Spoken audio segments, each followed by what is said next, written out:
The airport looked empty from the highway, just a row of glass and steel with the letters peeled by wind and time. I left the car hidden between a shuttle bus and a delivery van, pulled the hood of my jacket low, and crossed the pickup lanes with a luggage cart in front of me as a shield. The sliding doors hissed once and stalled. I shoved the cart through and wedged the rubber wheel under the track. The quiet felt heavy.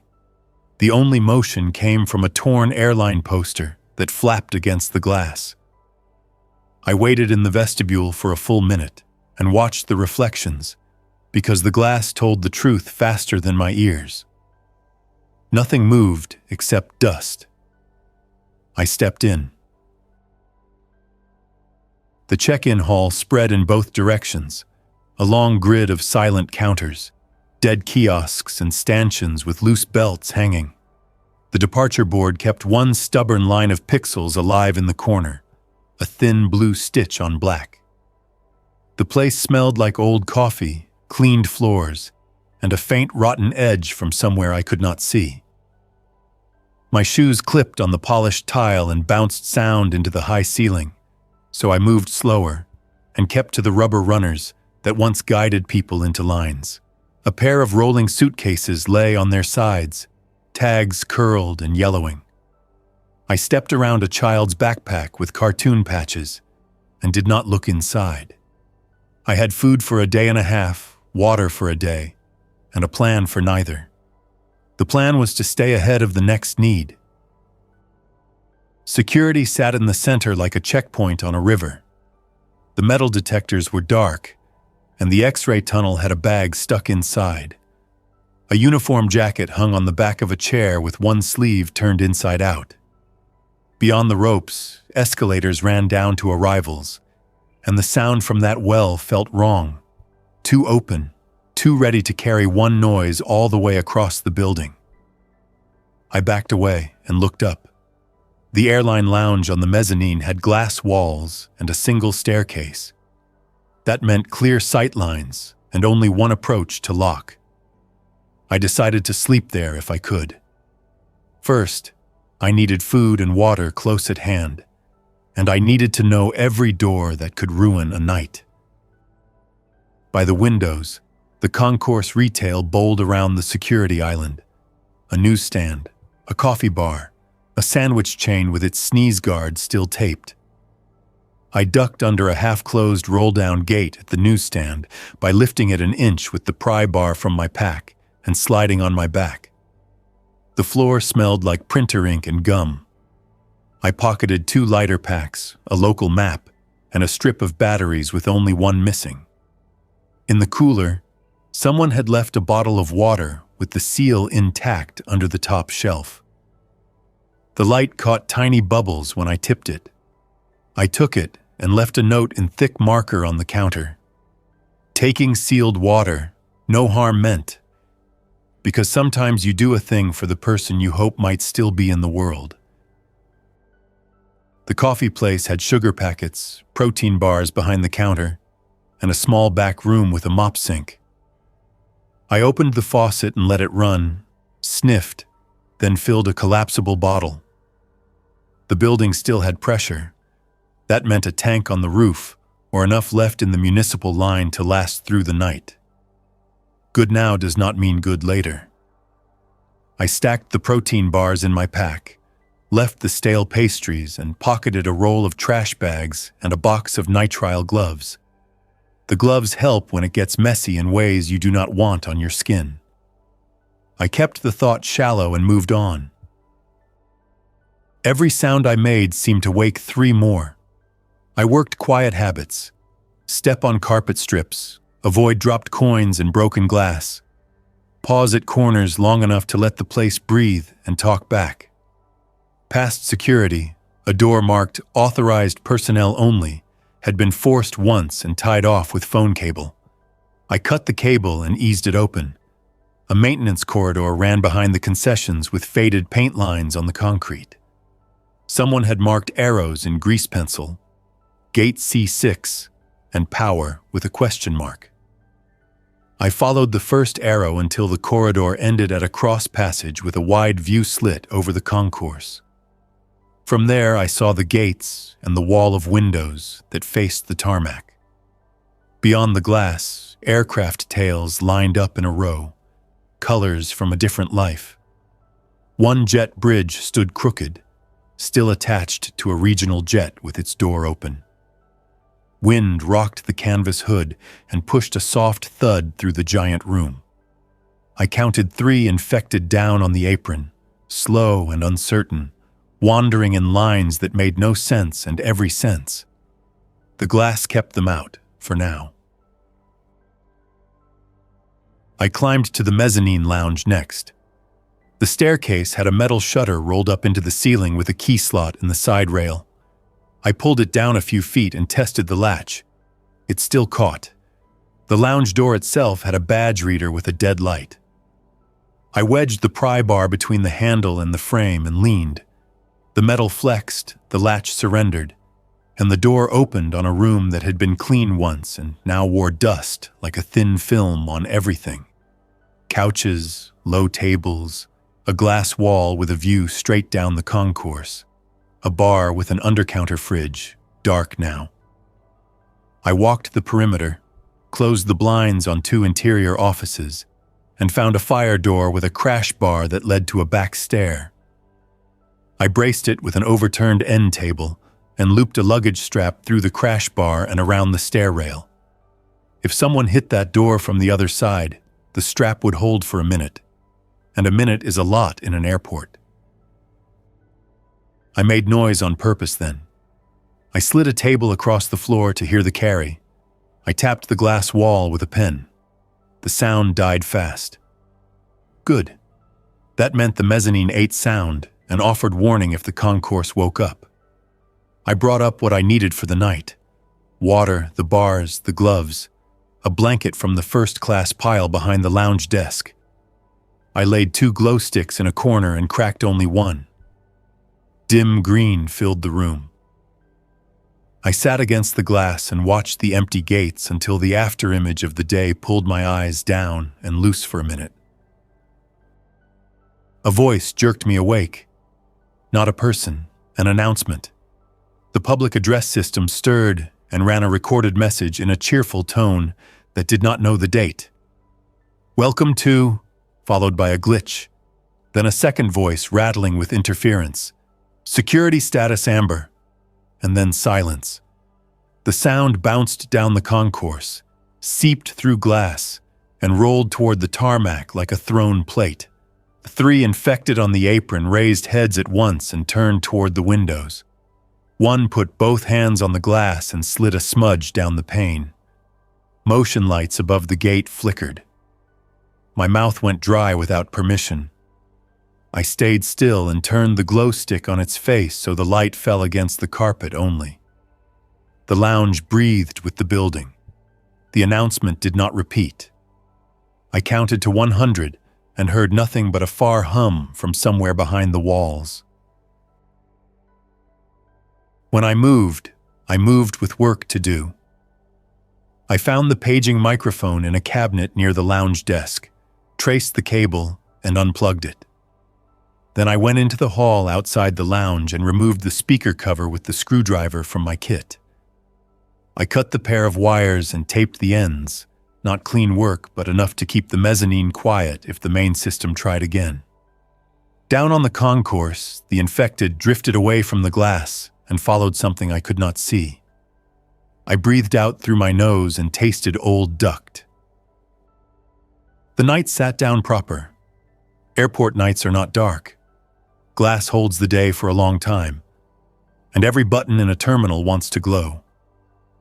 I walked a loop of the mezzanine and watched the concourse from 3 angles. On my 3rd pass, a shape moved in the reflection that was not mine. I froze and dropped to a knee behind a planter, slow enough that the movement did not jump. The shape took 2 steps forward and placed a hand against the glass. A man. Thin. Beard grown without plan. He wore an airport security vest with a tear across the chest and carried a long flashlight. He kept the beam pointed at his feet. He did not see me, or he saw me and decided to let me make the first move. He lifted a hand once, palm out, nothing quick. I stood and returned the same shape. He lowered the beam and waited. I opened the lounge door and stayed in the frame. "Up here," I said, quiet. He looked up and nodded. He did not smile or push. He held up both hands empty, tucked the flashlight under an arm, and pointed to himself. "Sam," he said. He pointed at the floor and drew a slow circle with his finger to ask if the room was mine. I shook my head. "Night only." I pointed to the staircase and made a lock motion so he would not sprint. He mouthed, "Okay," and climbed. At the top step, he stopped and waited in the open where I could see his hands. His eyes were red from loss more than from illness. He kept both hands away from pockets and let me look him over. No obvious wounds, no panic. He stood like a person who had walked this building until the map lived in his head. He took a breath, not loud, and spoke in a voice used to radios. 2 days in the maintenance offices, water in the custodial closet, some food left. He slowed each word, trimmed it to what mattered. "The announcement woke things on the ground side," he said. "I heard glass in arrivals this afternoon. Not broken, tested." He tapped the vest pocket. "Keys for some doors, not all." We did not shake hands. We did a short inventory instead. He had a multi-tool, a flashlight, a handful of zip ties, and a plastic keyring that sang when it moved. I handed him a protein bar and a sealed water, and watched his face while he looked at the label and then at me. He set both on the table and said, "Thank you," as if saving the truth of it for later. We ate on opposite sides of the lounge with the glow stick on its face between us. No questions about family, no stories, only tasks. "We should close the escalators," he said. "If anything gets in on arrivals, those are ladders." We took the luggage straps and the newsstand rope stanchions and went down to security. The escalators had key switches we could not power, but the emergency stop worked with a single push.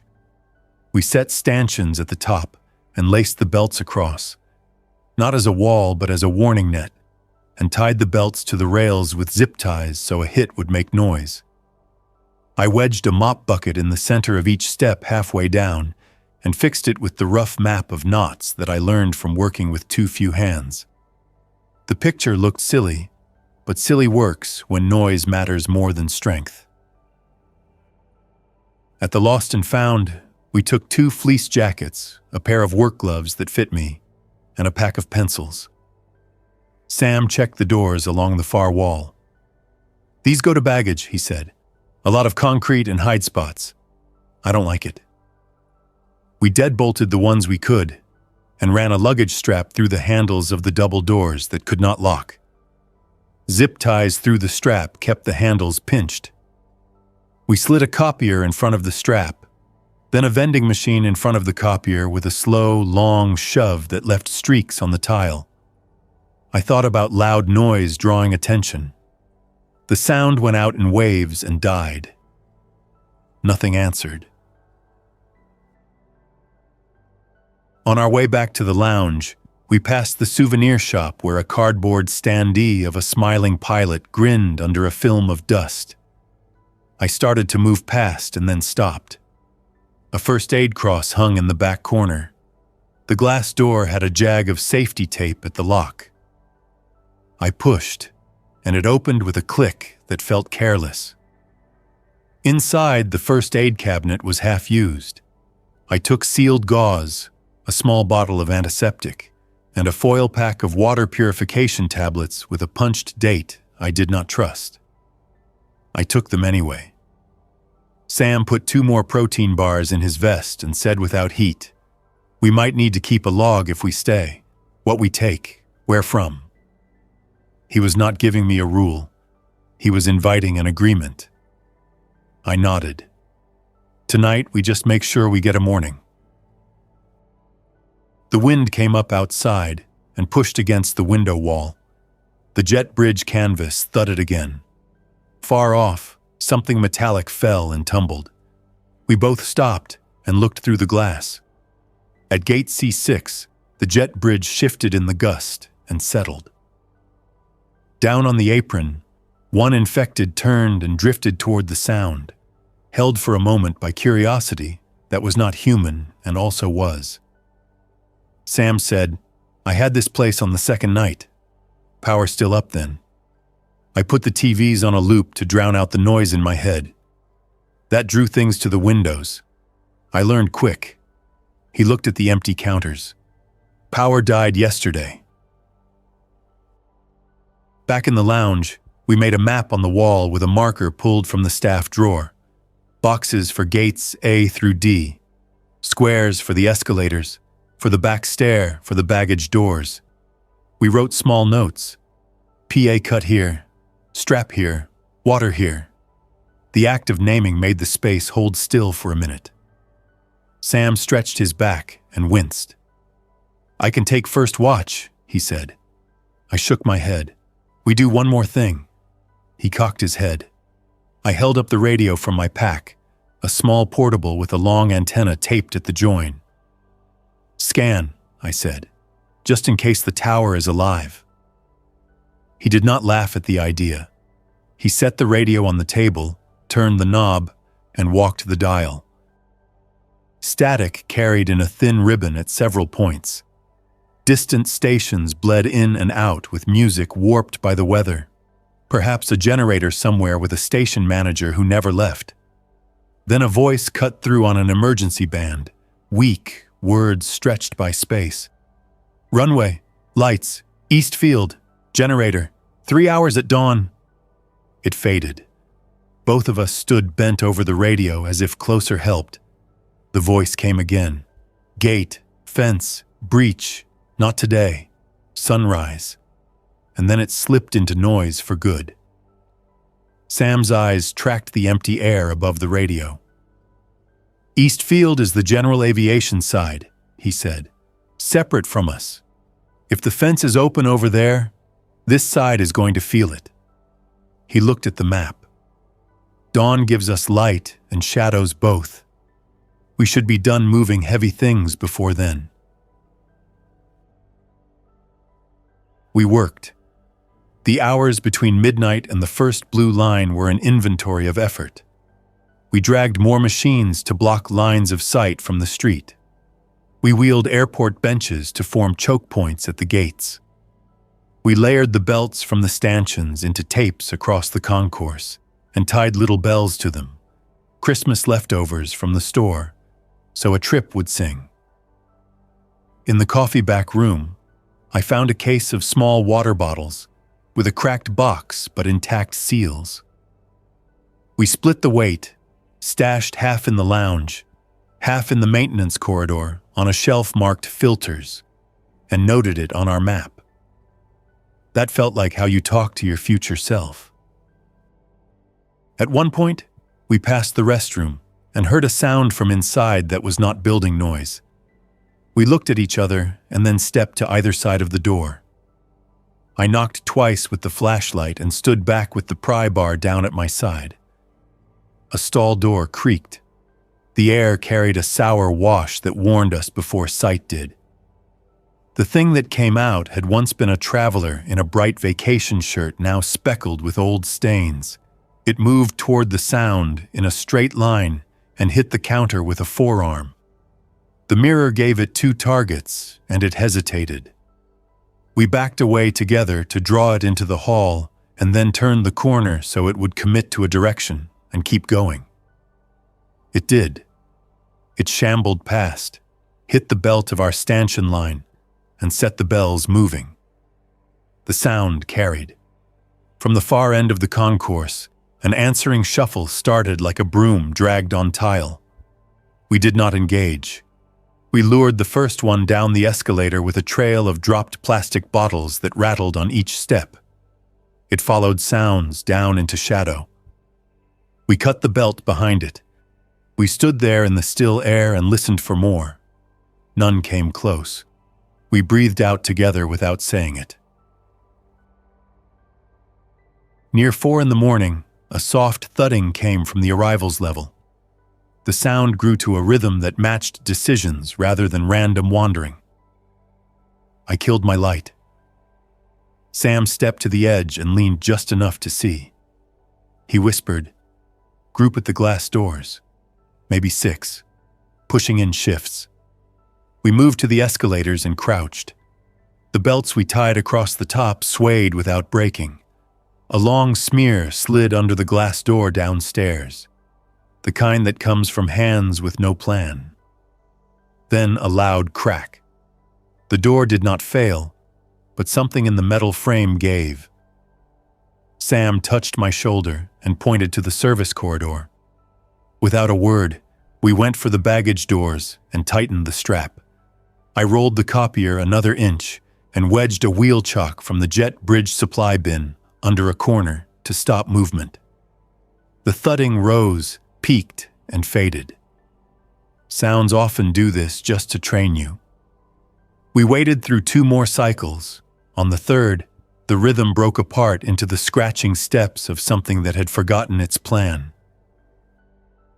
A new sound cut through. A horn outside.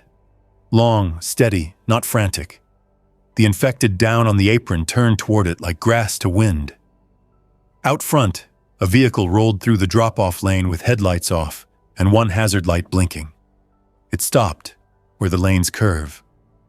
The driver door opened. A woman stepped out with her hands up. She wore a backpack, hair tied back in a quick knot. Behind the glass, I felt my stomach pull in on itself without telling my face. She looked small against the building. She turned in a slow circle so anyone watching would see no sudden moves.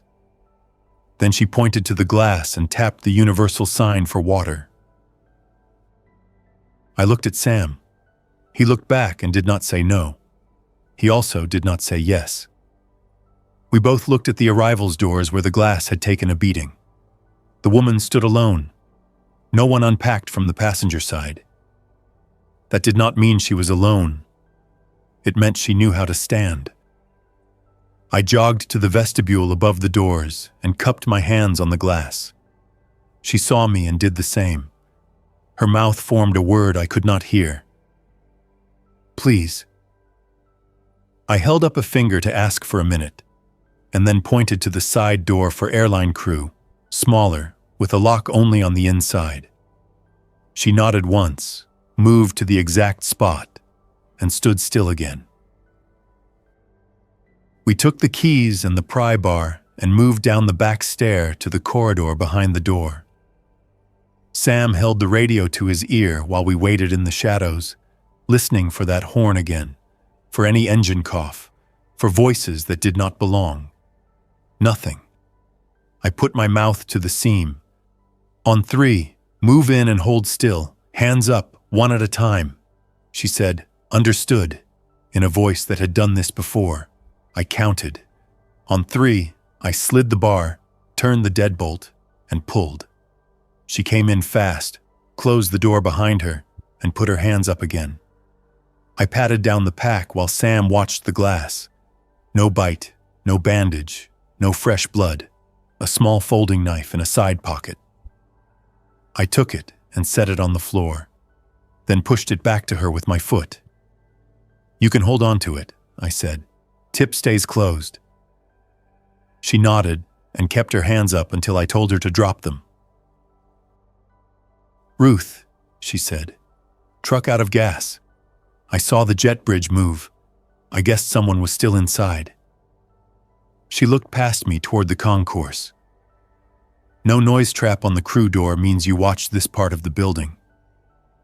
She had not come to be saved.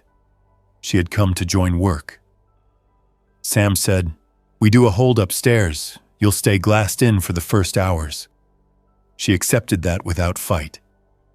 I handed her a small bottle of water and asked how long she had been out. 2 weeks, she said. A day in a church, 3 in a bus depot. the rest moving. She drank once and capped the bottle tight. She did not drink again. That told me more than dates.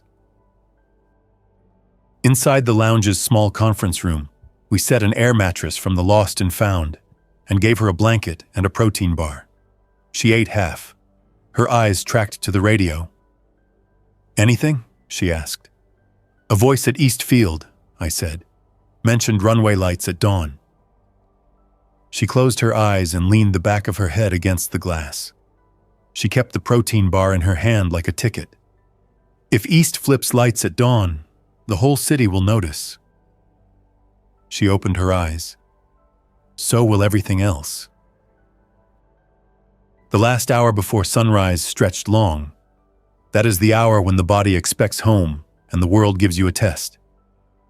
We made another loop, checked every tie, every strap, every improvised alarm.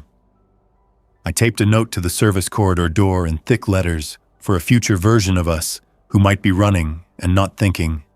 "Mez up, water left, bags doors tied."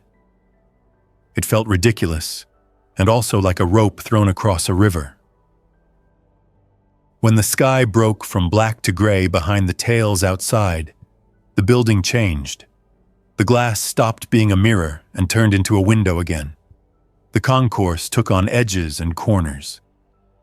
Down on the apron, the 3 infected we had seen in the night had become 8, pulled in by the horn and then trapped by their own emptiness.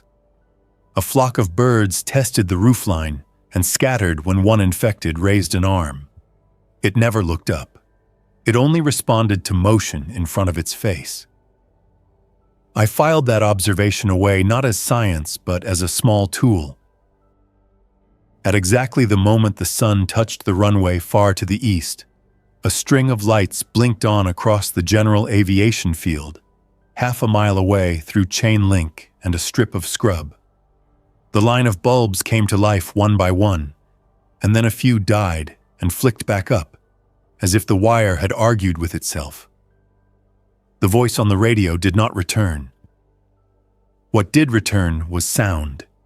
Engines somewhere, a small one first, then a larger hum.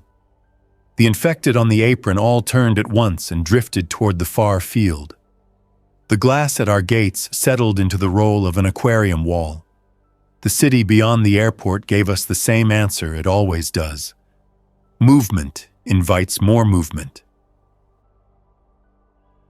Ruth stood by the conference room door and watched the runway lights. She did not ask to leave. She did not ask to stay. She said, "If that field is open, someone will come here for parts or fuel or to clear a taxiway. This place will not stay quiet now." Sam nodded once. "Then we finished the morning list." He pointed to the map. "We need a water cache closer to the crew door. We need a second hold in case this lounge is compromised. We need signals to talk across the room without voice." He tapped a pen on the table in a set of short taps and met my eye. I mirrored the taps, a simple code. 1 for stop, 2 for move, 3 for help. Works when air itself feels loaded. The 3 of us moved like we had already practiced together. Ruth checked the crew door, then set a wedge and a strap to make a 2-step open instead of 1. She used the folding knife with the tip still closed to cut tape from boxes and kept the cut pieces wrapped on her wrist. Sam and I pulled 2 more benches into a V around the lounge door and slid a coffee table between as a low barrier. I laid out 3 flashlights facing the glass with tape over half the lenses so a finger could flick a thin line of light in a direction. We tested lines of sight in the lounge by sitting low and pointing the lights at our toes. Each beam drew a clean arrow without lighting the room. Not elegant, but clear. We found a second hold in the airline training room down the mezzanine, a space with 2 interior doors and no exterior glass. I liked it for one reason. The key stayed in the lock. We carried in a case of water, a box of granola bars, and 2 blankets, and then closed the door and left it dark to cool. I taped a note at the hinge with a line only we would recognize from our map: B2. I did not add an arrow. The fewer clues left for others, the better. We debated the jet bridge once, the one still attached to the regional jet. Ruth argued for a quick check of the cabin. A plane means sealed doors, intact seat pockets with water, and a chance at a medkit. It also means a metal tube with one way out if the far door is closed, and a long drop if we misjudge. The apron had 8 infected scattered across it now, not at the bridge. It was possible. It was also not urgent. We made the conservative call and saved the idea for a day when the building forced our hand. Ruth accepted the decision because it held logic, not fear. Around noon, the voice came again on the radio, louder now, male, stressed in a way that kept language intact. Eastfield is open for evac priority only. Do not approach the fence. Do not enter the runway. Repeat, do not enter the runway. We will signal at dusk if status changes. Sam held the radio with both hands and listened as if the plastic had warmth. He said, "Evac for who?" The radio did not answer. We used the afternoon to scout arrivals. The escalators held. The belts had not been tested hard while we slept. Downstairs, the glass doors wore smears, but no cracks. A row of rental car kiosks stood in a line with their screens dark and their drawers open. Behind them, a small cafe with a juice machine yielded a prize, a heavy bag of almonds sealed in plastic. I shook it to hear the weight, and then split it into smaller bags to stash in 3 places. Do not put all of anything in one spot. That is a rule that never stops being true. In baggage claim, the carousels sat still and dumb. I climbed onto one and walked the circle once to look over the crowd line. In the far corner, a television looped emergency information with no sound. A woman at a desk in the video moved her hands and pointed to a board with pictures of a mask, a house, a number to call that reached no one. Ruth stood at the edge of the carousel and watched me with a face free of performance. "Every airport tried to be a shelter the first week," she said, soft. "This one almost managed it." She brushed dust off a child's stuffed bear and set it on the counter beside the TV so it would not lie face down on the floor. We moved on without speaking. Late day brought wind and heat. The building made small noises that only make sense if you spend time with it. Ducts flexing, elevator counterweights settling, door seals relaxing. We fixed the loose strap on the baggage door and put a second tie on the crew door. We checked the conference room glass for hairline cracks and found none. We set 3 chairs by the mezzanine rail facing the window wall and took turns watching the apron, the roadway, and the far field. Ruth caught a flicker of motion at the general aviation fence and tapped twice. Sam and I joined her.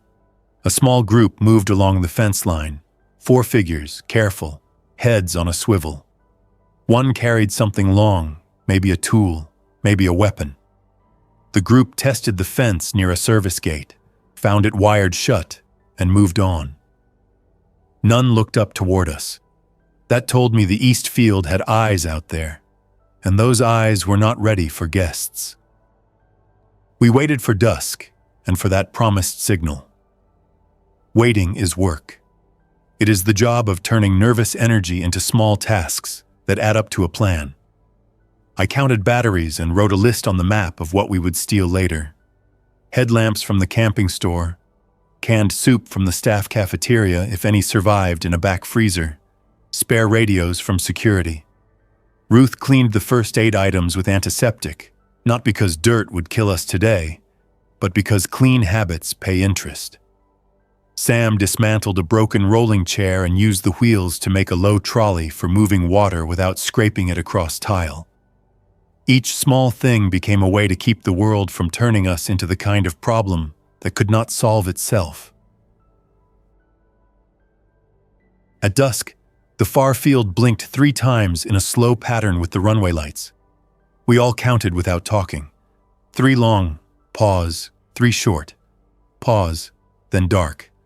The radio stayed silent. We sat in our chairs for a long time with the glow stick light off and the city tinting the glass orange and gray. Somewhere far off, a siren ran and cut. Closer, a fox trotted across the loading zone, stopped, stared at its reflection, and trotted on. The infected on the apron had drifted into loose shadows, patient not by choice but by design. When the sky turned full night, we did the one thing that lets a next day exist. We wrote it, not a novel, a list. The 3 of us leaned over the map with the marker and numbered lines that could be done in any order if a piece of the building changed without asking us first. 1. Collect headlamps and more batteries. 2. Secure second stairwell near D gates. 3. Check staff cafeteria freezers for sealed containers. 4. Fashion wedge blocks for the belt lines so one pull can release them to crash down as a barrier if needed. 5. Test radio range on foot to the crew door and back with timed check-ins. 6. Watch for the group at the fence again at noon. 7. Consider the jet bridge only if the apron count is low. 8. Update the water log. 9. Sleep in shifts with 20-minute overlap so no one wakes into a silence without a person already sitting in it. 10. Leave 1 blank line for the thing we forgot. I took first watch. The lounge settled around me. Sam lay on the couch with a blanket to his chin, eyes closed and hands outside where I could see them, trust built and verified at the same time. Ruth turned once on the air mattress in the conference room, and then went still. I sat with my back against the glass wall, my knees up, the radio quiet at my side, and the glow stick casting a thin green strip on the carpet.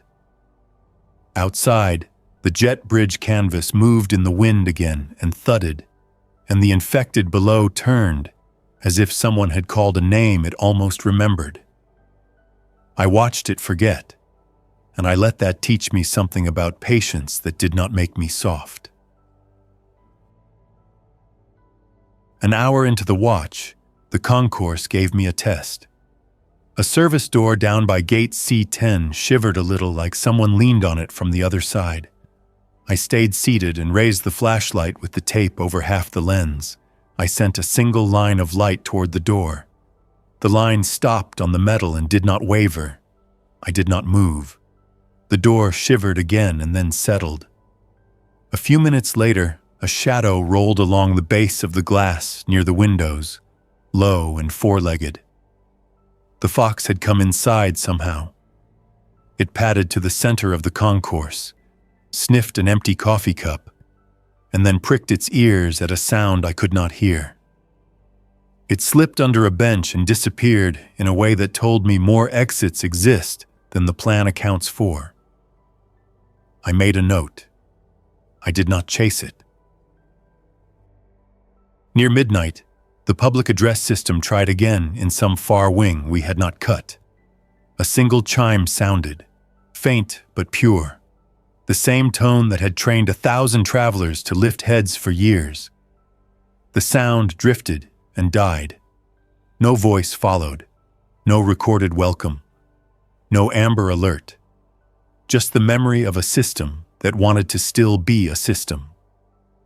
I sat there with the radio in my lap and my hands on my knees and did the job of being quiet in a place that had forgotten how.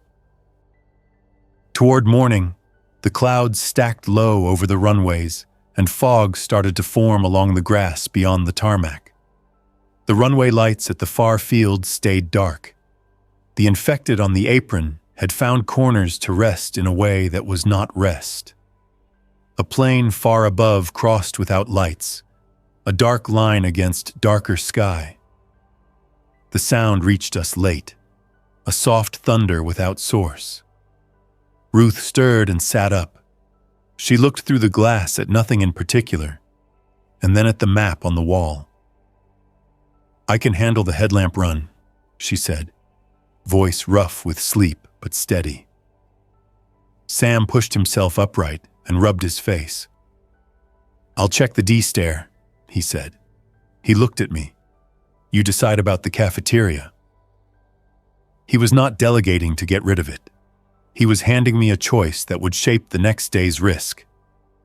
I nodded once. "I'll go," I said. "If I'm not back in 30, lower the stair wedge and stay put. Do not come find me for 10 more. Ruth met my eye and copied the plan out loud so the room heard it twice. We could call that superstition. It is also how you make a thing real. We split. I kept low through the maintenance corridor, counted the doors, and paused at each corner long enough to hear the building breathe back at me. The cafeteria sat behind a rolling shutter with a manual crank.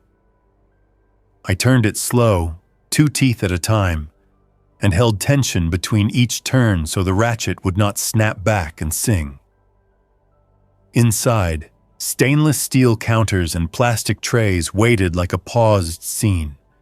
In the back freezer, frost grew on boxes in white coats. I pressed an ear to the metal door and heard nothing but old cold. The handle resisted once and then let go. Inside, the breath of the place hit my face and made my eyes water. I did not step in fully. I reached and pulled one box toward the light. Sealed soup concentrate. Heavy. I took 2 and backed out. On a shelf above, a tub of powdered drink mix had a broken seal. I left it. The freezer door closed with more weight than it opened. I turned the crank down on the shutter and listened to the building hold. Back in the corridor, footsteps sounded ahead. Not mine, not hurried. Careful. I stepped into a doorway and lifted the flashlight enough to lay a thin line on the floor. The steps paused. A voice I knew said low, "It's me." Sam turned the corner with a hand raised. He had 2 orange cones under one arm and a coil of rope around his shoulder. "Stair wedge needs a sign," he said, and then saw the soup boxes. He nodded once, as if the universe had returned an answer to a question asked with the right tone. We walked back together without hurry. At the lounge, Ruth had 2 headlamps on the table and a third around her neck, all with fresh batteries. She had also found a small plastic box of glow bracelets, which she set aside without comment. Nighttime means options, and bracelets can mark a person without lighting the room. We did not talk about it, because naming every fear puts a flag on it, and some flags do not need poles yet.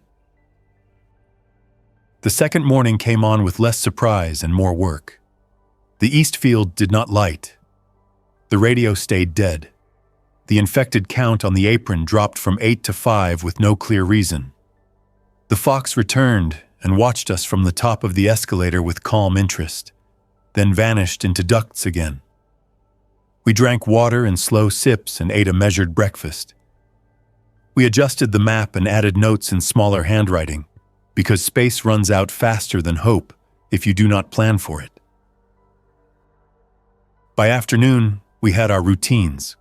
1 person on the glass, 1 person in the corridor, 1 person resting. Tasks rotated. Water check, belt check, door check, cash check, mental check. Ruth found a maintenance manual that showed a roof hatch above the D gates. We decided not to climb today for the same reason we had left the jet bridge alone. Curiosity is not a plan. We would need a line, a belay, and a second set of eyes, not just for safety, but because a fall would turn the building loud in a way we could not fix. We wrote it on the list for a day with stronger hands. At dusk, the far field blinked once and stopped. The radio gave a burst of static and then nothing. We did not take that as a signal. We took it as a sign that others were still out there, solving different parts of the same problem. We cleaned our hands with a thin line of antiseptic gel and laid out the blankets. We tightened the strap on the back stair. We set the lights the way we had agreed, one in each corner pointing down. We sat for a minute without talking, and let the quiet be a thing we allowed instead of a threat we feared. I camped inside an abandoned airport terminal, and because I did, the airport stopped being abandoned. It became a room with a list. It became a map with circles. It became a place where a person named Sam kept watch, while a person named Ruth planned a run. And I counted steps to a freezer that still held a little of yesterday's order. Outside, the city told the same story it had been telling for months. Inside, we told another one that did not contradict the first. We told a story where you listen, move, fix, and share the next task. We told it until morning came back, which it always does if someone stays awake long enough to greet it.